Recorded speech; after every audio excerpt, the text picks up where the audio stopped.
नमस्कार। MP news के news room में आपका स्वागत है। मैं हूं दीक्षा और हमारे एमपी न्यूज़ के न्यूज़ रूम में मौजूद है हमारे एडिटोरियल टीम के संदीप मीणा, राहुल पटेल और नम्रता बुंदेला जी। आइए बात करते हैं आज की कुछ मुख्य खबरों की, चर्चा करते हैं इनसे। आज की हमारी सबसे पहली खबर है पूर्व मुख्यमंत्री शिवराज सिंह चौहान की। जी हाँ, पूर्व मुख्यमंत्री शिवराज सिंह चौहान जो हैं राजगढ़ में पाला प्रभावित शीतलहर से जो फसलें खराब हो चुकी हैं कड़ाके की ठंड से, उसका मुआयना करने पहुंचे थे और इसी दौरान उन्होंने एक बयान देते हुए कहा था कि मुझे राजनीति, प्रभात झा की एक बहुत ही बहुचर्चित फिल्म रही है राजनीति, इसका एक डायलॉग उन्होंने कहा कि मुझे फोटो से तो निकाल दोगे परंतु अपने दिल से कैसे निकालोगे। आइए जानते हैं हमारे एडिटोरियल टीम के मेंबर राहुल पटेल से। राहुल, मैं आपसे जानना चाहूंगी कि शिवराज सिंह चौहान ने जिस तरह से ये बयान दिया है कि मुझे फोटो से तो निकाल दोगे पर मुझे दिल से कैसे निकालोगे, इसका ये क्या पूरा वाकया है, आप मुझे विस्तार से बताएं। जी, अगर हम बात करें इस वाक़ये की तो पूर्व मुख्यमंत्री शिवराज सिंह चौहान चुनाव जिस प्रकार से परिणाम आया उसके अगले दिन के बाद से ही लगातार जनसंपर्क कर रहे हैं। अलग अलग अगर हम बात करें तो अलग अलग मोर्चों पर, या यूं कहें कि किसानों के बीच पहुंचकर कहीं ना कहीं किसानों के मुद्दों को मुखरता से उठा रहे हैं। तो कुल मिलाकर जिस प्रकार का एक वाक़या था वो किसानों के बीच राजगढ़ में पहुँचे। वहाँ पर जिस प्रकार से मध्य प्रदेश में शीतलहर की चपेट में फसलें आ गई है और कई जगह भारी नुकसान भी हुआ है, तो वहीं पूर्व मुख्यमंत्री शिवराज सिंह चौहान किसानों के बीच गए और उन्होंने कहा कि मैं अब सीएम नहीं हूं, लेकिन इसका ये कतई मतलब नहीं है कि मैं आपकी आवाज़ को बुलंद नहीं करूंगा या फिर जो आपकी किसान में जो आपका जो फसल खराब हुआ है उसका मुआवजे के लिए मैं कांग्रेस सरकार से मांग करूंगा। यानी साफ तौर पर उनका इशारा कांग्रेस पर था कि इतना ज़्यादा डिस्ट्रॉय हुआ है, फसलें बर्बाद हुई है, लेकिन कोई आला अफसर या आला अधिकारी अभी तक फसल की जो ग्राउंड रिपोर्टिंग है उसके लिए नहीं पहुंचा है। तो कुल मिलाकर निशाना भी साधा, साथ ही साथ उन्होंने ये भी आश्वासन दिलाया जनता को कि आप निश्चिंत रहिए, मैं आपकी आवाज़ बुलंद करूंगा। और एक उन्होंने वाकया भी उन्होंने रिपीट किया कि हर बार मैं कलम से काम करता था, अगर ज़रूरत पड़ी तो किसानों के लिए लड़ूंगा भी, से इस तरह की भी बात की है। वहीं जो आपका प्रश्न था कि बिल्कुल शिवराज सिंह चौहान फिल्मी अंदाज में नजर आए, उन्होंने साफ तौर पर कहा, आपने बिल्कुल सही कहा था कि राजनीति मूवी का, प्रभात झा की राजनीति मूवी थी जिसकी शूटिंग भोपाल में हुई थी, उनकी एक लाइन जो उनका एक फेमस डायलॉग था कि आप हमें फ़ोटो से तो हटा दोगे लेकिन जनता के दिल से कैसे हटा पाओगे। तो कुल मिलाकर उन्होंने फिल्मी अंदाज में महफिल लूट ली। उसके बाद किसानों ने तालियों की गड़गड़ाहट से उनका स्वागत किया। तो ये कुल वाकया ये था कि अब शिवराज सिंह चौहान थोड़ा फिल्मी अंदाज में भी नज़र आ रहे हैं, जनता के बीच जा रहे हैं और जनता के बीच जाकर बेबाकी से अपनी बात को रख रहे हैं। तो साफ तौर पर ये इशारा है कि 2019 के इलेक्शन में एक बड़ा ही ट्रम्प कार्ड साबित हो सकते, क्योंकि उनकी लोकप्रियता मध्य प्रदेश में कम नहीं हुई है। सरकारें आती है, सरकारें जाती है, हारता है, जीतता है, लेकिन शिवराज सिंह चौहान का सर्वे में सभी में एक रिपोर्टों में आया है कि शिवराज सिंह चौहान की लोकप्रियता कम नहीं हुई है, लिहाजा अभी भी वो कहीं ना कहीं मैदान पकड़े हुए हैं और सियासी पिच पर, या कहें कि सियासी पिच पर लगातार ताबड़तोड़ बैटिंग करते नजर आ रहे हैं। बिल्कुल राहुल, मैं आपकी बात से सहमत हूँ। जिस तरह से शिवराज सिंह चौहान जो है हमेशा से ये कहते थे जब वो सत्ता में थे कि मैं एक किसान का बेटा हूँ, मैं किसान वर्ग का ही हूँ और मैं एक किसान हूँ। इस तरह से, जिस तरह से वो किसानों का जो दर्द है महसूस कर सकते हैं, और इसी के दौरान जो है उन्होंने राजगढ़ में जो है शीतलहर से पाला पीड़ प्रभावित जो किसान थे उनके घर का जो है मुआयना किया है, उनकी फसलों का मुआयना किया है। आइए बढ़ते हैं हमारी दूसरी अगली बड़ी खबर की। और जिस तरह से हम जानते हैं कांग्रेस जो है कभी भी जो है एक संगठित पार्टी के तौर पर कभी भी नहीं देखा गया है कांग्रेस को, वो गुटों में बटी हुई है। इसी का एक ताज़ा उदाहरण अभी अभी सामने आया है कि जब कांग्रेस पार्टी ने जो है अपना कर्ज माफी की योजना के लिए जो पोस्टर बनवाया है उसमें सिंधिया जी की तस्वीर उसमें से गायब है। इसी में हमें दिखाई देता है, ये समझ में आता है कि कांग्रेस में अभी भी गुटबाजी कहीं ना कहीं चल रही है। आइए जानते हैं हमारे एडिटोरियल टीम के मेंबर संदीप मीणा जी से क्या है पूरा वाकया। जी, दीक्षा जी, मैं बताना चाहूँगा कि मध्य प्रदेश में भले ही बाहरी तौर पर कांग्रेस एकता दिखाने की बात की जाए, लेकिन अगर अंदरूनी हलकों की बात की जाए तो कहीं भी जो है कांग्रेस में कांग्रेस के जो शीर्ष नेतृत्व हैं उनमें जो है एकता दिखाई नहीं पड़ती है और इसके समय समय पर उदाहरण सामने आते रहे हैं। विधानसभा चुनाव की बात की जाए तो उस दौरान कांग्रेस ने मध्य प्रदेश में पूरी कोशिश की एकता दिखाने की और समन्वय समिति का गठन भी किया था। पूर्व मुख्यमंत्री दिग्विजय सिंह खुद तिनके की तरह बिखरी हुई कांग्रेस को जो है समेटने के लिए मध्य प्रदेश में घूमते रहे, कई समन्वय बैठक का आयोजन किया, संगत में पंगत का आयोजन किया। लेकिन कई ऐसे मोड़ भी आए हैं जब कहीं ना कहीं सिंधिया गुट और दिग्विजय सिंह गुट में जो है गुटबाजी देखने को मिली। अगर बात की जाए मध्य प्रदेश में कांग्रेस की सरकार बनने के बाद और लोकसभा चुनाव से पहले की, तो एक बड़ी गुटबाजी सामने आई और मौका था कर्ज माफ़ी जो योजना थी उसको लेकर गुना में यानी राघोगढ़ में जयवर्धन सिंह ने कार्यक्रम आयोजित किया। मध्य प्रदेश कैबिनेट के जो हैं मंत्री भी हैं, राघोगढ़ से विधायक भी है, उन्होंने ऋण माफ़ी योजना को लेकर किसानों के फॉर्म भरवाने के लिए एक कार्यक्रम का आयोजन किया था। उस दौरान जो है मुख्यमंत्री जब वो पोस्टर लगा था वहाँ पर, तो उस पोस्टर में जो है मुख्यमंत्री कमलनाथ का फ़ोटो नज़र आता है, दिग्विजय सिंह का फ़ोटो नज़र आता है, उनके जो दिग्विजय सिंह के भाई हैं लक्ष्मण सिंह, उनका फ़ोटो नज़र आता है। लेकिन जो एक लोकप्रिय कांग्रेस का चेहरा है, मध्य प्रदेश में कांग्रेस की प्रबल आवाज़ है, जिन्होंने विधानसभा चुनाव में अपनी तेज तर्रार जो भाषणों की शैली से लोगों का दिल जीता था, तो उन्हीं नेता का जो है फोटो गायब रहना कहीं ना कहीं चर्चा का विषय बना हुआ है। और निश्चित तौर पर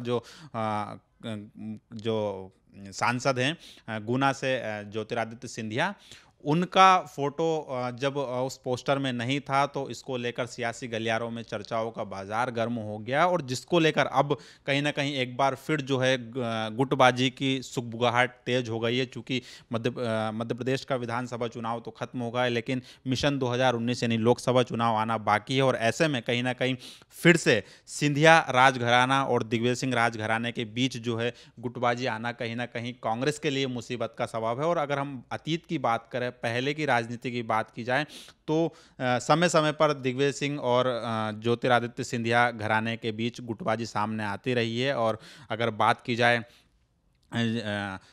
जो मंत्रिमंडल के गठन को लेकर, तो उस दौरान भी काफ़ी कुछ गुटबाजी देखने को मिली थी दोनों ही नेताओं के बीच। और इससे पहले जब विधानसभा चुनाव को लेकर टिकट का वितरण हुआ, तो कई बार ऐसी भी नौबत आ गई थी स्क्रीनिंग कमेटी की बैठक के दौरान, जब सिंधिया और दिग्विजय सिंह की आमने सामने बहस भी हो गई। तो तमाम ऐसे समीकरण सामने आते रहे समय समय पर, जिसमें सिंधिया राजघराना और दिग्विजय सिंह राजघराने की जो है गुटबाजी लगातार सामने आती रही है। और ये अब जो है सरकार बनने के बाद जिस तरीके से ये गुटबाजी फिर से सियासी गलियारों में तेजी से ये चर्चाएं चल रही, तो कहीं ना कहीं इसको लेकर एक बार फिर भाजपा को जो है कांग्रेस की गुटबाजी को लेकर हमला करने का एक बड़ा मौका मिल गया। यह कहा जा सकता है कि बीजेपी को कांग्रेस पे एक बार फिर निशाना साधने के लिए एक सियासी ऑक्सीजन मिल गई है।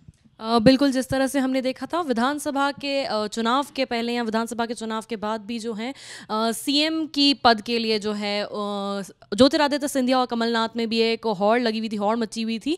और उसके बाद भी ऐसी कई सारे मुद्दे उठे थे जिस पर ज्योतिरादित्य सिंधिया अपनी पार्टी के साथ सहमति दिखाते हुए नहीं दिखाई दिए हैं।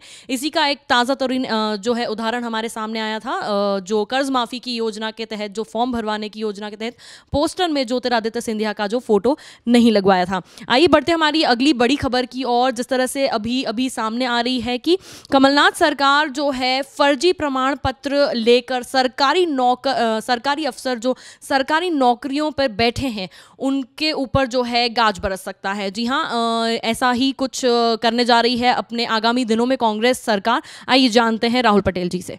निश्चित तौर पर दीक्षा, अगर मध्य प्रदेश की राजनीति की बात की जाए तो अभी ये एक खबर आई है गृह मंत्रालय की ओर से कि एक सूची मंगाई गई है जो कि पिछले 15 सालों में कहीं ना कहीं धूल खाती हुई नज़र आ रही थी। उस पर कहीं एक बार फिर कांग्रेस सरकार ने नज़र डाली है, मंथन किया जा रहा है, जिसमें साफ तौर पर बाला बच्चन जो गृह मंत्री है उनका साफ तौर पर निशाना ये रहा है कि दर्जनों भर, या अगर आंकड़े की बात करें तो 105 से अधिक अधिकारी, वो कलेक्टर भी हैं, अपर कलेक्टर भी हैं, कहीं ना कहीं एसपी भी हैं, डीएसपी भी हैं, मुख्य प्राध्यापक भी हैं, ऐसी तमाम अलग अलग सरकारी नौकरियों पर बड़े ओहदे पर बैठे हुए हैं। ऐसे में उनकी जो जाति प्रमाण पत्र जो है उसकी जांच की जा रही है। तो पिछली सरकार ने भी इस तरह की एक प्रश्न पूछे जाने पर विधानसभा में एक प्रश्न पूछा गया था, जिसमें जाति प्रमाण को लेकर एक प्रश्न उठा था। उसके उत्तर में 105 नामों को जाहिर किया था कि ये 105 नाम है जो फर्जी जाति प्रमाण पत्र बनाकर कहीं ना कहीं सरकारी नौकरी पर अभी काबिज हैं। लेकिन उसके बाद फिर वो कहीं ना कहीं जो फाइल है वो धूल खाती हुई नजर आई। भारतीय जनता पार्टी की सरकार में इस तरह के आरोप लगे थे, लेकिन उसके बाद से यदि बात करें तो उन पर कोई कार्रवाई नहीं हो पाई थी। यदि अभी की बात करें तो बाला बच्चन ने साफ तौर पर इशारा किया कि जो भारतीय जनता पार्टी के समय में जो अधिकारी फर्जी डॉक्यूमेंट्स लेकर अभी पद पर बने हुए हैं वो उनको उन पर निशाना साधा है और आने वाले दिनों में उनकी नौकरी भी जा सकती है दीक्षा। लेकिन उसमें यदि हम बात करें तो कहीं ना कहीं एक आंकड़ा भी सामने आता है कि मध्य प्रदेश में ऐसे कई अफसर हैं जो कि रिटायर्ड तक हो चुके हैं। अभी की बात करें तो रिटायर्ड भी हो चुके हैं। कई ऐसे अफसर्स हैं जहां कर सुप्रीम कोर्ट और हाई कोर्ट में केस लड़ते लड़ते इतना समय हो गया है कि उन पर कोई जांच की आंच ही नहीं आ पाई और आज रिटायरमेंट हो गए, आज वो पेंशन ले रहे हैं। तो ये विचारणीय प्रश्न है दोनों ही पार्टियों के लिए, सत्ता में चाहे कांग्रेस हो या भारतीय जनता पार्टी। ये जनमानस से जुड़े मुद्दे हैं। यदि कोई फर्जी डॉक्यूमेंट लेकर अगर नौकरी पर लग रहा है तो कहीं ना कहीं वो किसी न किसी के हक की नौकरी तो खा ही रहा है। तो इस पर साफ तौर पर दोनों ही पार्टियों को विचार विमर्श करके इन पर सख्ती दिखानी चाहिए।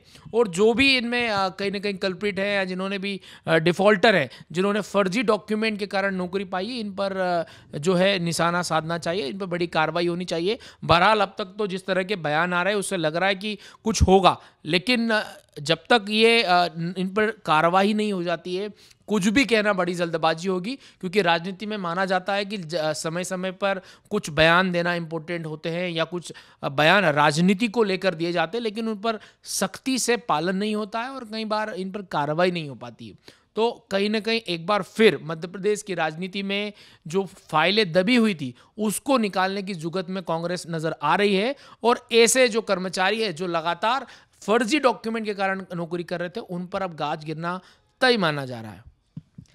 जी बिल्कुल, जिस तरह से हम देख सकते हैं कि कांग्रेस की सरकार के सत्ता में आने के बाद जो है लगातार अफसरों के तबादले हो रहे हैं। बड़ी बड़ी पदों पर जो अफसर पहले से नियुक्त थे उनके तबादले हो चुके हैं और इसी का एक मैं कहूँगी एक पार्ट है जिस तरह से जो कांग्रेस है पुरानी फाइलों को खंगाल रही है। उन्होंने कहा है कि हम भी झाड़ू और कपड़े के साथ तैयार हैं और जो है साफ करके सारे पुराने जितने भी घोटाले हैं सामने लेके आएंगे। जिस तरह से हमने कल भी देखा था ई टेंडरिंग का जो घोटाला है वो भी कांग्रेस ने फिर से एक बार ये मुद्दा उठा लिया है कि इस घोटाले के सारे जो भी अधिकारी इसमें शामिल हैं उन पर कड़ी कार्रवाई की जाएगी। इसी के तहत ये एक और बड़ी कार्रवाई जो है आगामी दिनों में हमारे सामने आ सकती है।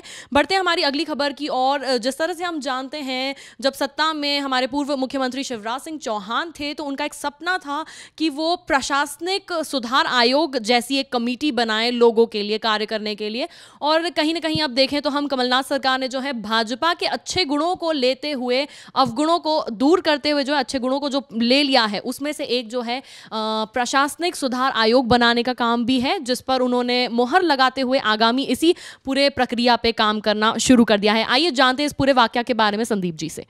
जी निश्चित तौर पर दीक्षा जी मैं बताना चाहूँगा कि मध्य प्रदेश में कमलनाथ की सरकार यानी कि कांग्रेस की सरकार 15 सालों बाद सत्ता में लौटी है। लिहाजा कांग्रेस जो है मध्य प्रदेश में फूंक फूंक कर कदम रख रही है। वो कोई भी ऐसी गलती नहीं करना चाहती है कमलनाथ सरकार जिससे कि जनता को मौका मिले और विपक्ष को मौका मिले बोलने का, क्योंकि विपक्ष भी मध्य प्रदेश में काफ़ी मजबूत है और लिहाजा विधानसभा सत्र से ही लगातार विपक्ष हमलावर है। ऐसे में कमलनाथ की सरकार कोई भी ऐसी चूक नहीं करना चाहती है जिससे कि विपक्ष को एक बड़ा मुद्दा मिले सरकार को घेरने का। ऐसे में ही अगर बात की जाए कि मध्य प्रदेश में के पूर्व मुख्यमंत्री शिवराज सिंह चौहान का सपना रहा था कि मध्य प्रदेश की प्रशासन व्यवस्थाओं को एकदम तंदुरुस्त चुस्त दुरुस्त बनाएं, उसको लेकर उन्होंने प्रशासनिक सुधार आयोग का गठन करने की पूरी प्लानिंग की थी। उसके लिए उन्होंने नियम शर्तें भी तैयार कर ली थी और पूरा जो है 2016 में उन्होंने इसका पूरा प्लान बना लिया था, लेकिन किसी कारणवश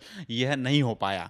चूंकि अब मध्य प्रदेश में शिवराज सरकार तो चले गई है, सत्ता से शिवराज को बेदखल होना पड़ा, लिहाजा उनका ये सपना जो है मध्य प्रदेश की कमलनाथ सरकार साकार करने जा रही है और इसके लिए पूरा प्लानिंग तैयार कर ली गई है और कमलनाथ सरकार ने इसका पूरा एक एक्शन प्लान, इसका जो पूरा फॉर्मेट होता है, इसकी जो पूरी रिपोर्ट होती है, सभी को तैयार कर लिया गया है। इसके नियम शर्तों को भी तैयार कर लिया गया है और जो मध्य प्रदेश का प्रशासन सामान्य प्रशासन आयोग है, उसने इस रिपोर्ट को जो है पूरा एक प्रस्ताव बनाकर मुख्यमंत्री कमलनाथ के पास भेज दिया है। और अब जो है मुख्यमंत्री से हरी झंडी मिलने के बाद ये कैबिनेट मीटिंग में इस प्रस्ताव को रखा जाएगा और इस पर मुहर लगने के बाद मध्य प्रदेश में जो है सामान्य जो प्रशासन सुधार आयोग का जो है उसको लेकर कवायद शुरू हो जाएगी। तो जिस तरीके से देखा जा रहा है कि लगातार आम जनता को लेकर कहीं ना कहीं प्रशासन का जो है लापरवाही पूर्वक रवैया सामने आता है, तो कहीं ना कहीं उसी को सुधारने के लिए, एक बेहतर माहौल बनाने के लिए, ताकि जनता को है प्रशासनिक सेवाओं का पूरा लाभ मिले, आम जनता को किसी प्रकार की कोई दिक्कत ना हो, उसी को ध्यान में रखते कमलनाथ सरकार अब जो है मध्य प्रदेश में प्रशासनिक सुधार आयोग के गठन में लग गई है। और जल्द ही मध्य प्रदेश में एक नया आयोग देखने को मिलेगा जिसका नाम होगा प्रशासनिक सुधार आयोग, और जिसमें जो तमाम जो खबरें आ रही है उसमें यह भी बताया जा रहा है कि इसमें जो है एक अध्यक्ष और 2 सचिव हो सकते हैं इस आयोग में। तो अब देखना होगा कि कितनी जल्दी कैबिनेट में प्रस्ताव आता है और कमलनाथ की हरी झंडी मिलने के बाद जब ग्रीन सिग्नल देते हैं वो, तो कब जो है ये प्रशासनिक सुधार आयोग का गठन होता है। जी बिल्कुल, ये तो देखना लाजमी रहेगा कि कितनी जल्दी इस गठन का जो है पूरा प्रयास जो इन्होंने किया है वो कमेटी कितनी जल्दी चालू हो पाती है और कितनी जल्दी ये पूरी जो है प्रोसेस में आती है। बात करते हैं हमारी अगली खबर की। जिस तरह से हमें पता है गोपाल भार्गव, जी हाँ, नेता प्रतिपक्ष बनने के बाद उनके पहले दौरे पर जो है गोपाल भार्गव ने एक बड़ा बयान दिया था कांग्रेस को आड़े हाथ लेते हुए कि नेताओं के बंगले जब तक पुतेंगे तब तक तो ये सरकार गिर जाएगी। इसी पर जो है लगातार कांग्रेसी नेताओं ने उन पर जो है पलटवार चालू कर दिया है। और इसी दौर में दिग्विजय सिंह के बाद अब परिवहन एवं राजस्व मंत्री गोविंद सिंह राजपूत ने एक बयान दिया है। आइए जानते हैं ये क्या बयान था पूरा। जी बिल्कुल, जैसा कि सब जानते हैं कि नेता प्रतिपक्ष बनने के बाद पहली बार गोपाल भार्गव सागर पहुंचे थे और वहां पर उन्होंने कांग्रेस को आड़े हाथों लिया था। लूली लंगड़ी सरकार उन्होंने कांग्रेस की सरकार बताई थी, बीमारी उस सरकार बताई थी, और इसी पर अब पलटवार कांग्रेस नेताओं की तरफ से शुरू हो गए हैं। पहले उच्च शिक्षा मंत्री जीतू पटवारी ने उन पर पलटवार करते हुए बयान दिया था, और अब वहीं जो राजस्व और परिवहन मंत्री गोविंद सिंह राजपूत हैं उन्होंने भी गोपाल भार्गव के इस बयान पर पलटवार करते हुए कहा है कि जो भाजपा की सरकार है इनकी सत्ता जाने के बाद अब ये बिना पानी की मछली की तरह हो गए हैं। भाजपा के नेता बिन पानी की मछली की तरह तड़प रहे हैं और सत्ता जाने से भाजपा के नेताओं को नींद नहीं आ रही है। दिन में सरकार बनाने के वो सपने देख रहे हैं, और वहीं उन्होंने कहा है कि अहंकार की वजह से भाजपा की सरकार जो है वो सत्ता से बाहर गई है। और अब उन्होंने इसके साथ ही हिदायत दी है कि वो भाजपा की जो पार्टी है वो अहंकार को छोड़ दे, वरना लोकसभा चुनाव से भी उसको बाहर होना पड़ेगा। और इसके साथ ही उन्होंने हिदायत भी दी है कि अब भाजपा की जो पार्टी है उसको विपक्ष में रहने की आदत अब डाल लेनी चाहिए, क्योंकि अब उसको विपक्ष में ही रहना है। और इसके साथ ही हम ये कोई नई बात नहीं है, गौरतलब है कि हर बार वार पलटवार का दौर हमेशा ही राजनीति के गलियारों में, सियासी गलियारों में लगातार जारी रहता है। जैसा कि हमने देखा कि शिवराज सिंह चौहान ने भी पलटवार किया है। जब कमलनाथ सरकार ने किसानों की कर्ज माफी की योजना के फॉर्म भरवाने शुरू कर दिए तो पूर्व मुख्यमंत्री जो मध्य प्रदेश के शिवराज सिंह चौहान थे उन्होंने पलटवार करते हुए कहा है कि कमलनाथ सरकार की ये योजना है ये किसानों का टाइम बर्बाद करने की है, समय बर्बादी के लिए ये फॉर्म भरवाए जा रहे हैं, और लोकसभा चुनाव के लिए ये पूरी तरह से रणनीति है, एक नाटक है। इस तरह के बयान शिवराज सिंह चौहान ने कमलनाथ की योजना को लेकर दिए हैं, और वार पलटवार का दौर हमेशा जारी ही रहता है। तो हम राजनेताओं से भी अपील करना चाहेंगे कि इस तरह के वार पलटवार की जगह वो अपना काम करें, तो वो जनता के हित में ज्यादा अच्छा होगा। जी बिल्कुल, मैं पूरी तरह से सहमत हूँ नम्रता जी आपकी बात से। जिस तरह से वार पलटवार का दौर चल रहा है, इससे बेहतर है कि नेता अपने अपने पद का पूर्ण उपयोग करते हुए अपने दायित्व को पूरी तरह से निभाएं। खबरों का सिलसिला इसी तरह जारी रहेगा। आप जुड़े रहिए MP न्यूज़ के साथ। मुझे दीजिए इजाज़त। नमस्कार।